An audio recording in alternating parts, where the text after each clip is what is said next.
Well, just like you have been reading a lot of stories about Elon Musk's latest acquisition, I still couldn't paint the old picture on why the owner of a car company, a spatial development pioneer, and the richest man on earth want to buy a social media platform. Then I read an article drawing a parallel line between our beloved meme daddy and Henry Ford's downfall on extremism, and things started to make sense. Bear with me on this one. If by some chance you live under a rock and don't know what happened, let me brief you in 25 seconds. Elon was the largest shareholder at Twitter. Twitter offered him a board chair. Elon declined and offered to buy the old company for $44 billion. They refused. He threatened to dump his shares. Out of the fear that such move would lower the company's value, they agreed to the initial offer. Elon put the deal on hold, got it on its own terms, and finally bought it. Became CEO, fired a bunch of people, and now he is all over the place, banning and unbanning people left and right. All of this for a social media platform, which for the record was and still is not making good money. In a TED interview, Musk said he aimed to make Twitter, quote, a platform for free speech around the globe.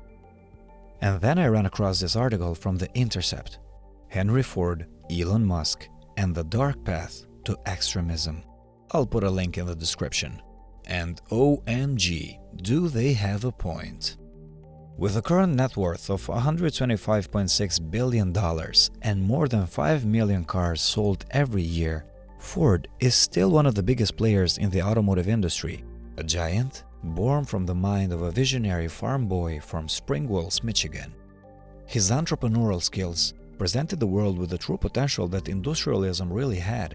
He single-handedly changed people's life inside and outside of Ford's factories with the introduction of the $5 workday, assembly line, and the Model T masterpiece. But that is only one side of the coin. The other, much darker side of his rise tells also the story of an anti-union company owner who created a network of spies within his workforce aiming to control his employees' lives. Just like Musk, he too was somewhat of a celebrity, highly influential in social and political life. Deprived of 2020's cancel culture filters, Henry Ford wanted to speak his mind to broad audiences and went on to buy a newspaper, published it under his name, and used it to disseminate lies in his favor. But most dangerously of all, he published a line of anti-Semitic books called The International Jew. Following massive protests and boycotts from workers, he apologized and closed the paper. But the damage was already done. The growing fascism and Nazism of the 20s and 30s were fueled heavily by it. Adolf Hitler kept a portrait of Henry Ford in his office. Oh yeah, Google it. What's even worse is that those early 20s papers are still a cornerstone of far-right anti-Semitic extremism found today. That is how strong the media can be. Up until this whole Twitter controversy, Elon Musk was mainly perceived as a benign genius, responsible of making electric cars an attractive reality, making space exploration sustainable through reusable spaceships, and an overall loved internet figure, especially following the events of GameStop and Dogecoin. But internal turmoil has also stricken his beloved companies. Just as Tesla workers tried to unionize, he took matters in his hands and hired investigators to break into Facebook groups and allegedly hacked an employee's phone to spy it. Also, earlier this year, SpaceX fired employees who criticized Musk. Immediately after what's dubbed as a hostile takeover of the social media platform, he became CEO, fired anybody who wouldn't abide to his working terms, and made a lot of questionable decisions, like unbanning Donald Trump, Kanye West, and a lot of far-right accounts. QAnon members returned to the platform as well.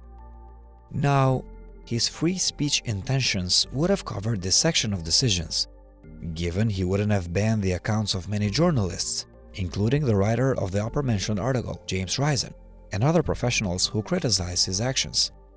Sure, you can easily read this as a one-sided story, but this is not a small, isolated event. Officials of the European Union have already warned Twitter that it may face sanctions for failing to live up to EU standards for press freedom. So, why would Musk need one of the largest medias of the world? Perceptions. One single Elon Musk tweet on Dogecoin skyrocketed its value.